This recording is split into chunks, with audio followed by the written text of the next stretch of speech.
Welcome and welcome back to my new video.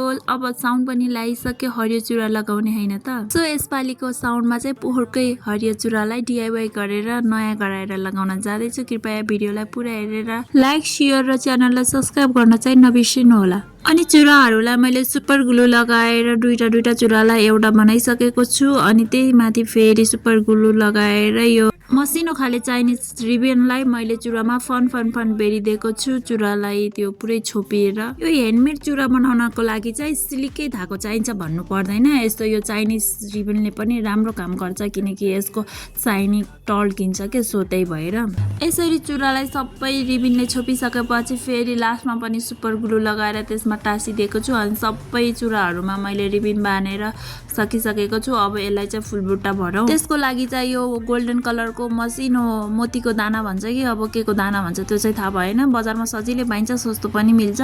So त्यो लिएको छु। अनि त्यसलाई मैले एउटा झोप्पा निकालेर एउटा काटेको छु। अनि त्यसैमा मैले चुरामा मजाले गाँठो पारेर त्यसमा कस्दिएको छु। हेर्न सक्नुहुन्छ एउटा जति चुराको लम्बाइ जति मैले दानाहरू लिएको छु। अनि त्यसरी सुपर ग्लु बिचमा लगाउँदै अनि त्यसलाई फेरि चुरामा चिप्काउँदै गएको छु।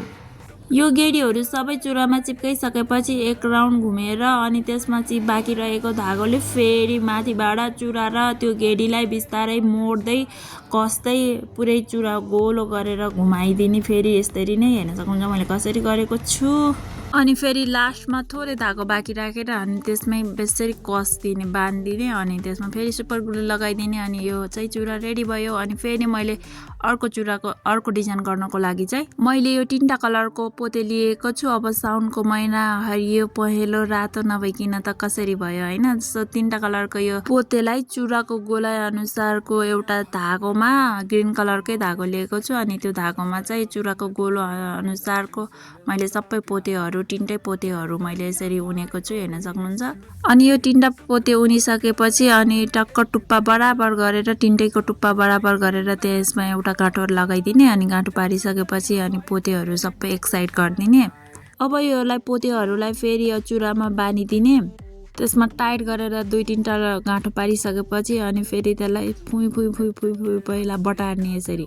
अनि फेरि सुपर ग्लुको हेल्पले यो अब पोतेलाई त्यही चुरामा यसरी चिप्काउँदै जाने माथिबाट। मैले चाहिँ ठाउँमा मात्रै सुपर ग्लु लगाएर सबैमा लगाएको छैन, ठाउँमा अलिकति गरेर सुपर ग्लु लगाएर चिप्काइदिएको छु। अनि बाँकी रहेको फेरि डोरीले फेरि अघि जस्तै त्यो चुरा र पोतेलाई यसरी बेर्दिएको छु। अनि मेरो चुरा बनेर रेडी हुन्छ। सो हेर्न सक्नुहुन्छ।